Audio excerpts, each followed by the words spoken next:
Salut les gars, j'espère que vous allez très bien. Alors aujourd'hui, on va traiter un exercice d'électrocinétique. Sans plus tarder, je vous montre directement l'exercice à l'écran. Et vraiment désolé parce que vous voyez, il y a de l'ombre sur la feuille sur laquelle j'écris parce que je filme tout simplement la nuit. Quand j'aurai assez de moyens pour payer une tablette, vous aurez des contenus de plus en plus qualitatifs. En attendant, on se concentre sur le contenu. Donc, qu'est-ce qu'on nous dit ici? D'abord, c'est la loi des nœuds en termes de potentiel. Le nœud B est connecté à la masse du circuit de la figure ci-contre. On nous a donné les données là. Maintenant, en question 1, on nous dit de déterminer les relations entre VA, VC et VD en appliquant la loi des nœuds en termes de potentiel aux nœuds A, C et D. Ici, ce qui est vraiment important ici pour réussir l'exercice, c'est le schéma. Ils n'ont pas orienté les courants dans les branches. Donc là, la première des choses à faire, c'est d'orienter les courants. Si vous ratez ça, c'est que vous avez faussé l'exercice. Et donc, on reprend le schéma et on essaiera d'orienter les intensités. Je vais vous expliquer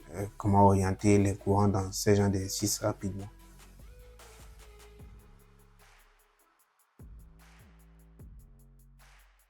Alors donc, voici le schéma que je viens de représenter. Là, qu'est-ce qu'il faut constater? D'abord, on a une source de courant ici. Vous voyez, l'intensité que délivre cette source-là, c'est une cortique. Je ne sais pas comment on dit ça. Par contre, on a trois sources de tension dans le schéma. On a cette source de tension qui est ici, 8E qui est ici. On a 6E également. Alors, ici, on a cette source de courant qui dérive un courant ici. Donc, on est bel et bien d'accord qu'il y a un courant ici forcément. Ça, c'est un récepteur. Du coup, ça va recevoir tout simplement le courant ici. Le courant ne peut jamais sortir du récepteur. On est bien d'accord sur ce point au moins.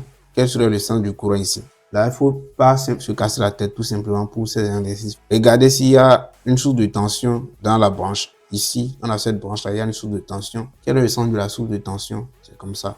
Donc, orientez tout simplement votre courant comme ça. Si l'exercice ne précise pas le sens des courants, orientez tout simplement comme ça. Dans le même sens que la source de tension qui est dans la branche. Alors si on suit ce même principe, quel serait le sens du courant ici, par exemple, au nœud C ici? Quand on vient au nœud C ici, on aura ce sens-là. Vu qu'il y a une autre branche qui vient ici, on regarde ici, on essaie d'abord d'orienter le courant dans cette branche-là. Quel serait le sens? On oriente bien notre courant comme ça. Par conséquent, si on a le courant ici qui est dans ce sens, ce courant également qui est dans ce sens, forcément on aura ce sens ici.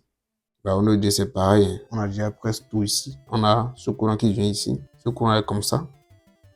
C'est une résistance ici. Elle va forcément consommer le courant comme ça. Donc ici, si on prend par exemple le nœud A,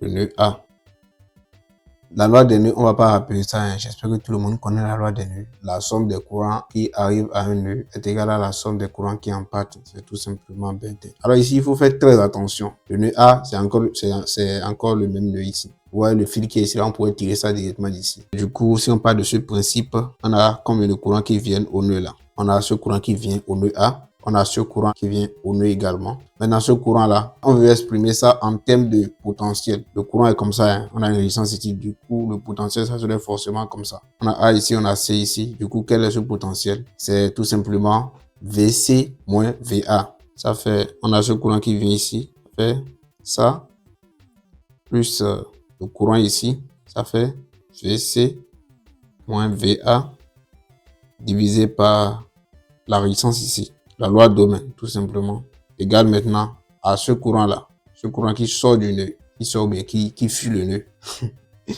Donc, là, ça fait VA, parce que la tension est comme ça. Donc, ici, on a VA moins VB sur la résistance ici. C'est ça qui nous donne le courant. Pour déterminer le courant ici, dans cette branche-là, n'oubliez pas qu'on a une source ici. Donc, en guillemets, il faut faire la loi des mailles ici. Du coup, ça fait VA moins VD plus 6E.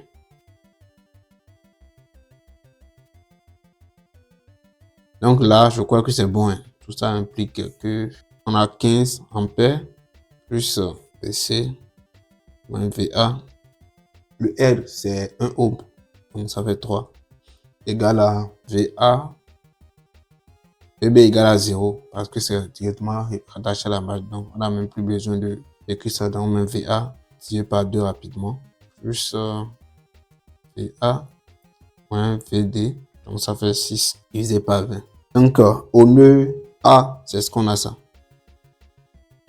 Donc, vous pouvez encadrer. Donc, c'est l'équation qu'on a au nœud A, ça. On va faire la même chose pour les deux autres nœuds. Donc, nœud, c'est quoi le nœud suivant? Le nœud C.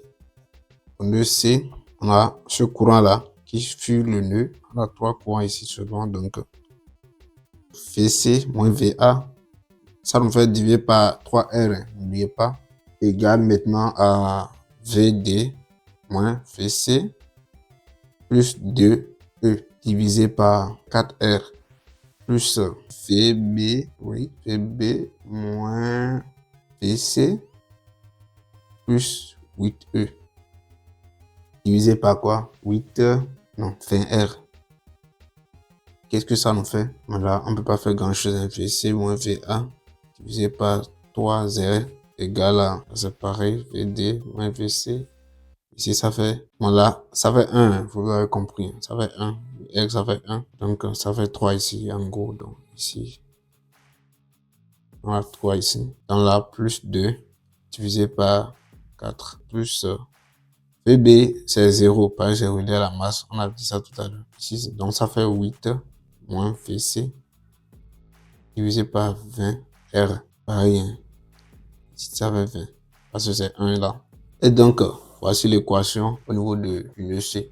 Vous voyez que c'est assez facile. Hein. Une fois que vous fléchez correctement le sens de vos courants, ça devient assez facile. Au nœud D, on y va rapidement. Hein. J'ai le schéma sous les yeux ici.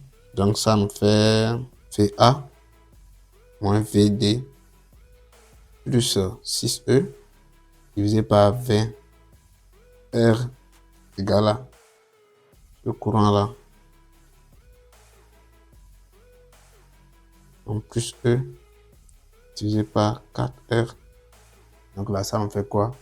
C'est assez simple. Ça fait VD moins VB divisé par 4R.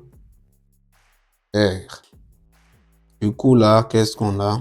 On a VA moins VD plus 6 sur 20.